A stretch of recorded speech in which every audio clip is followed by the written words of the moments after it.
nom du Père et du Fils et du Saint-Esprit. Amen. Ô Seigneur, envoie ton esprit qui renouvelle la face de la terre. Évangile de Jésus-Christ selon Saint Jean.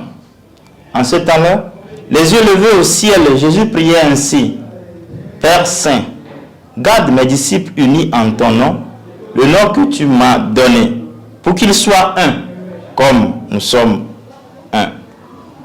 Quand j'étais avec eux, je les gardais unis dans ton nom, le nom que tu m'as donné.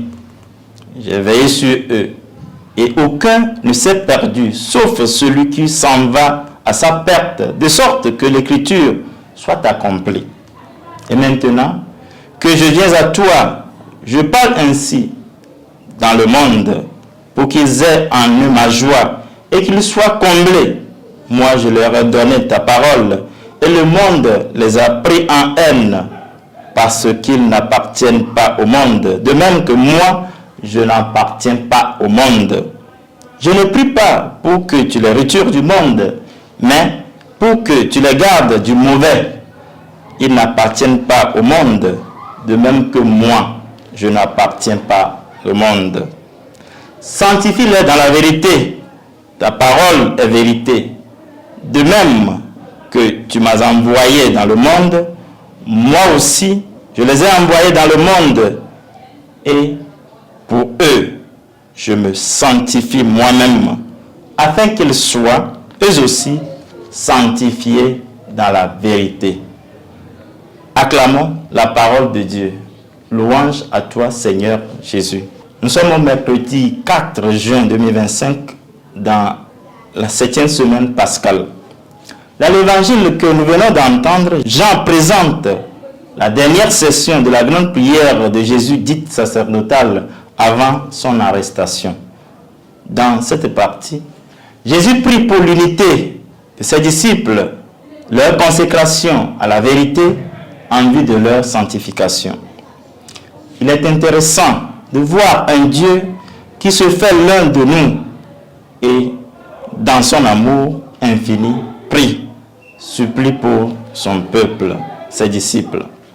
Cette action de Jésus rassure tous les croyants dans leur marche de foi qui ne sont pas seuls. Que Dieu se souvienne d'eux dans leur combat existentiel et spirituel. Cela nous donne une immense joie de se reconnaître fils d'un Dieu qui se soucie des siens. Dans sa demande au Père, le désir le plus profond du Christ pour l'humanité est l'unité. Qu'il soit un, comme nous sommes un. Devant les divisions, les guerres, les conflits, le Christ nous exhorte à l'unité.